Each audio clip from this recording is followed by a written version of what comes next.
Good morning, dear student. In class 7, today we are going to discuss about Mansabdar and Jagirdar. These are the today's topic. So earlier we have discussed about the Mughal rulers and how the Mughal rulers maintain the relation with others. They appoint some close relatives, as a Nawabs, as a Mansabdar, as a Jagirdars, and they also maintain the relation with other rulers, maybe with the Rajput families, or they maintain such relation कि anyone ready to accept the Mughal authority, so they give the Jagirs or they may be ruled under the Mughal authority. So such system, such relation they maintain. अब later on we'll discuss about the Mansabdar and Jagirdars. So in this year, first we should be know very well. If earlier we were discussing previous chapter about the mansabdar और जागीरदारी और इक्तेदार तो what it system was same like that but little bit different from that तो what is the mansabdar and jagirdar तो I want to clear a concept कि मनसबदार most of Humayun has established the Mughal kingdoms and Akbar has the maintain good administration, make administration. So as a life for a school, if we construct the school, हमने एक school बना लिया है, well maintained furniture है, well occupied infrastructures है, and computer lab, all labs are available. But that is the different एक school को बनाना और स्कूल को रन करना चलाना it is the both are different जैसे एक स्कूल को हमने बना लिया है पूरी अच्छी बिल्डिंग है हाईटेक है कंप्यूटर लैब है all the systems are available that is the construction part आपने उसको बेसिक रख लिया उसका basic okay but how to we run the school that is different तो as it there what I want to say कि Mughals is complete the basic of Mughal authority इन्होंने Mughal empire जो था उसको तो बना लिया लेकिन हाउ टू देयर रन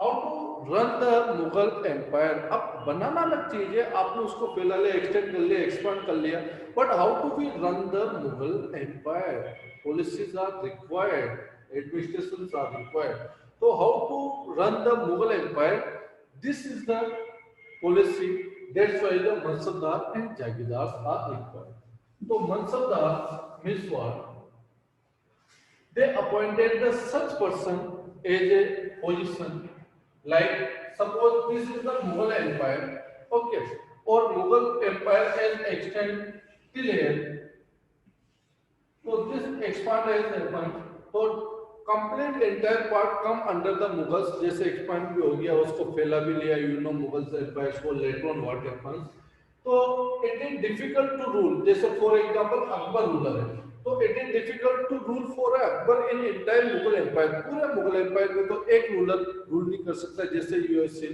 कि school can't run means the without help of the student teachers principal means the single person can't run the school जैसे प्रिंसिपल सब केवल एक पूरी बिल्डिंग स्कूल को नहीं चला सकते वैसे एक single king can't run the all kingdom पूरे एम्पायर को नहीं चला सकता like a prime minister can't run all nations without help of the minister independent minister cabinet minister supportive leaders like this तो as it for Akbar can't run the all empire और Mughal empire तो इसके लिए क्या चाहिए बेटा हेल्प चाहिए सपोर्ट चाहिए अब how to is taking the support Akbar means the only we are taking one example of Mughal rulers तो Akbar has appointed in that area as a one person as a mansabdar so this position is known as the mansabdar अब who was the mansabdar we'll discuss later on so on that position akbar has appointed the one person that is known as the mansabdar a mansabdar position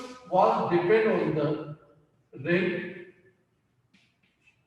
salary and jar rank salary and jar अब rank salary and jar में solve तो early time you know Mughals has appointed most of Mansabdar from Turkish. So most of Mansabdar were the Turkish because the Mughals also come from the Turkey or Turkey countries, okay, western side of close to the Afghanistan. So they were come from that side Turkish. So most of the royal or maybe the where they can trust on that. So most of people, those who were appointed in Mughal politicians, they were Turkish. Up on the behalf of Turkish, Mughal Empire can't run because yeah, India is not a Turkey country. Okay, not the Turkey. तो you know help of the others persons are required. आपने जिनको अपने साथ लिया है उनकी भी आपको हेल्प चाहिए, तो help of other persons are required. तो there is the changes in place of Turkis और with the support of Turkis other persons also appointed like Rajput, Muslims और डिफरेंट रिलीजन्स के कम्युनिटीज. तो Akbar also appointed the different person, जैसे राजपूत को भी appoint किया, Muslims को भी किया, यू नो डिफरेंट रिलीजन उनसे रिलेटेड भी एज ए मनसबदार अपॉइंट किए. किन्होंने? अकबर ने, क्योंकि he want to tolerate the all religion. ऐसा नहीं एक ही रिलीजन के साथ वो आगे बढ़ना चाहता था, तो he tolerate the all the religion and appoint the different person. तो as a different person is appointed. Suppose anyone, जैसे फॉर एग्जांपल मानसिंह. अगर मानसिंह के तो उनके अच्छे रिलेशन थे अकबर के साथ, तो उनकी रैंक अच्छी हो गई. जिनकी रैंक अच्छी होगी, जैसे सपोज किसी की रैंक है, लेटर उसकी रैंक पे बेस पे क्या होता था? सैलरी होती थी बेटा. एंड सैलरी किस पे डिपेंड करती थी? जात पे डिपेंड करती थी. जात. ओके. अब रैंक एंड जात इज डिफरेंट. सपोज रैंक, अब मनसबदार क्या हो गया? एक रैंक हो गई, एक ऑफिसर हो गया. जैसे कि सपोज एज ए ऑफिसर और मनसबदार जो अपॉइंटेड एज ए ऑफिसर. अब ऑफिसर जैसे सपोज आईएएस या पुलिस ले लेते हैं हम. ओके, तो ऑफिसर का मनसबदार में पुलिस को अपॉइंट कर दिया, फॉर एग्जांपल पुलिस है, तो पुलिस के अंदर भी तो बेटा डिफरेंट रैंक और कैटेगरी होती है ना. Single star, double star, triple star. तो ऐसे कैटेगरी इनमें भी बना दी गई. Category 1 2 like. अब जिसकी जितनी ज्यादा रैंक होगी उसकी उतनी ज्यादा सैलरी होगी. अब रैंक बना दी गई. अब ये रैंक किस में बनाई गई? उसकी जात पे. जात मतलब उसका एरिया कितना, उसका सपोर्टिव एरिया कितना, एरिया उसको एलोटेट किया गया है. तो will discuss concern with this previous lecture, जो means the class 7th in previous chapter of history we have discuss. तो this rank consider with the rank and salary. तो यहाँ पे मनसबदार अपॉइंट किए गए, but that system was different from the earlier system. ये look like a iqta जैसे system जैसा है, पर इक्तेदार से थोड़ा डिफरेंट था. अब क्या डिफरेंसेस था इक्तेदार से, वो मैं थोड़ा बताता हूँ. Earlier what we have discuss कि हमने पहले क्या इक्तेदार क्या होते थे. Suppose this is the garrison town, garrison town, garrison town. Suppose यहाँ पे इस गैरिसन टाउन में किसी एक पर्सन को अपॉइंट कर दिया और that person is known as the governors. उसको गवर्नर्स कहते थे हम उस समय. ओके. अब ये गवर्नर्स या इक्तेदार है, he will collect the taxes और रेवेन्यू फ्रॉम दैट एरिया. ये इस एरिया से रेवेन्यू कलेक्ट करेगा और क्या करेगा? किंग के लिए, फॉर रूलर और king he provide the help. उसको जब मिलिट्री हेल्प प्रोवाइड करेगा किंग के लिए फ्रॉम दैट एरिया. तो that area consider as the governors और एज ए इक्तेदार. उसको इक्तेदार कहा गया. तो हमने पढ़ा. अब ये मनसबदार how is different from the iqtedar system. अब ये सिस्टम जो हमने प्रीवियस लेक्चर में पढ़ा था, मतलब इससे पहले जो चैप्टर था हिस्ट्री का, तो अब इट इज डिफरेंट. तो यहाँ पे क्या पर्टिकुलर पर्सन हिस्ट्री करेगा, वो इसी एरिया में रहकर रेवेन्यू कलेक्ट करेगा and support to the king, और कुछ रेवेन्यू पार्ट उसको किंग को दिया जाएगा. Okay. But in this mansabdar में क्या हुआ? जो एरिया एक्सपांड हुआ, तो suppose in this area mansabdar appointed, यहाँ पे मनसबदार को अपॉइंट कर दिया, तो मनसबदार इस एरिया से रेवेन्यू कलेक्ट करेगा. मनसबदार उसकी पोजीशन किसके अकॉर्डिंग एलोटेट की जाएगी? जो उसकी सैलरी है. सपोज किसी की सैलरी है फॉर एग्जांपल 1 लाख रुपीस, तो उसको इतना एरिया अलॉट किया जाएगा from where he can collect the 1 lakh rupees approximately revenue. इतना रेवेन्यू कर सके. बट इट नॉट कंपल्सरी कि mansabdar will stay on that place. ऐसा जरूरी नहीं होता था कि मनसबदार उसी जगह रहे. तो that's why it was the different from earlier system. तो मनसबदार यहाँ रहना जरूरी नहीं होता था। अब जैसे मानसिंह थे, मानसिंह को मनसबदारी दे दी गई, तो मानसिंह को यहाँ का मनसबदार बन गए, तो मानसिंह को दूसरी जगह भी मनसबदारी दे दी। ओके, मानसिंह, तो Mansingh may be appoint any one such person in may be work in behalf of Mansingh, को मानसिंह की जगह वर्क करे, ऐसे दूसरे लोगों को मानसिंह ने उस जगह पे अपॉइंट कर दिया। तो that's why this system was difference from the earlier system.